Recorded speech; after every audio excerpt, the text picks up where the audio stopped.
Hi again, it's Shona here from Sky. So far, we've learnt how to put lots of letters together to make words on our microbit, and that's called a string, stringing letters together. And we've learnt how to display our LEDs, but we've not done anything with numbers.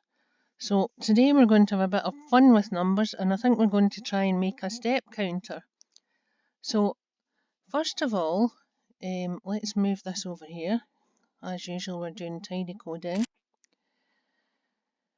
A number. So if you're walking up the street and you're counting your steps, you just hold the numbers in your brain, don't you? 1, 2, 3, blah, blah, blah. However, the computer can hold more than one number at once. I bet you couldn't go up the street going 1, 2, 3, and your friend told you their date of birth and you could remember that at the same time. Or 10 people told you your date of birth while you were counting your step. But the computer can, because it holds numbers in something called a variable. And a variable is just, the way of remembering that is, it's just something that holds numbers. And that is one of the basic things of computers. So I'm just going to show you how to create a variable. So you go over here and there's something on the menu called variables. There's nothing in it because you need to make your own. So what we're going to do today is we're going to do a step counter, but just so you understand, so it's like a brain counter, isn't it? So let's pretend we're just pretend we're going up the street, and what we're going to do is we're going to have a brain counter. So there we go, and it creates you something called brain counter, something that can set the brain counter to start. I'll show you that in a minute, and something that can change it. So let's take something that can change it over, and let's take something that can set it. So when we start our microbit, we want to set our brain counter to 0. Or do you? When you go out for your walk and you count your steps as you're walking along, you don't start at 0, do you? You start at 1. So let's start our brain counter at 1. So basically that's saying that you've got a number holder or a variable and you've called it brain counter. As soon as your microbit starts, it's going to be set to 1. Now, let's have a think. How about yesterday we did show the lights when we press button A. Let's today do let's press button B. So let's search for button. So there's no on button A, on button B pressed. Any idea what we would do there?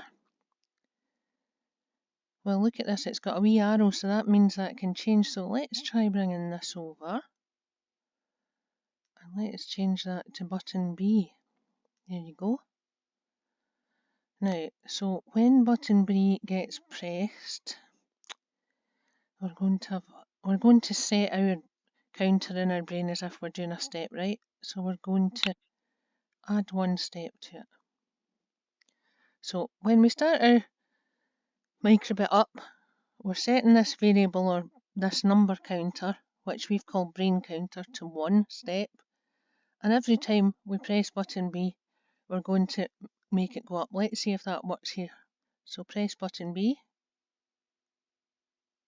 Nothing happened. Any idea why that is? Because we haven't actually told it to do anything in here on the screen, have we? It's changed the number, but it doesn't know how to show it. So how are we going to do that? Let's look for show. So we've done this, show LEDs before. We've done show string. Here's a show number, but it doesn't say show brain counter. Let's take this anyway. This is one of the good things about doing coding. Sometimes you have to guess. Now, could we type that in there, brain counter? No, that won't work. What about our variables? There is brain counter. I wonder if we could just slip that in here. So what I did there is, rather than just showing a number, I've asked it to show what's in our number holder called Brain Counter. And we want to do that when button B is pressed after we've put that up. So we'll put that there. Do you think this is going to work this time? Let's try it. Why does it show 2? Because we started the counter at 1. So let's change that to 0. And if you think about it, it starts at 0 when the microbit starts up, and then we add 1 to it.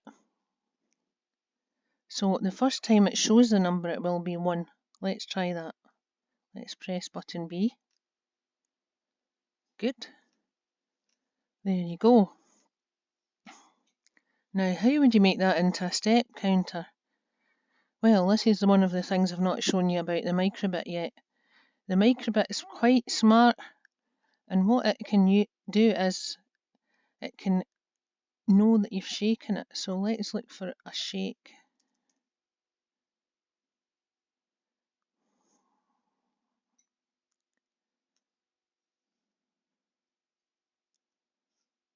Input maybe? Oh, on shake. So instead of pressing button B, let's take this out here and this out here, and we'll put them into the shake. Let's take this button B back. We're not going to have it in there, and we're going to do it on shake now. Right? And then you just go like this. So it's as if you're shaking your microbit, look. So what you could do there is, see it's gone up to 11 now.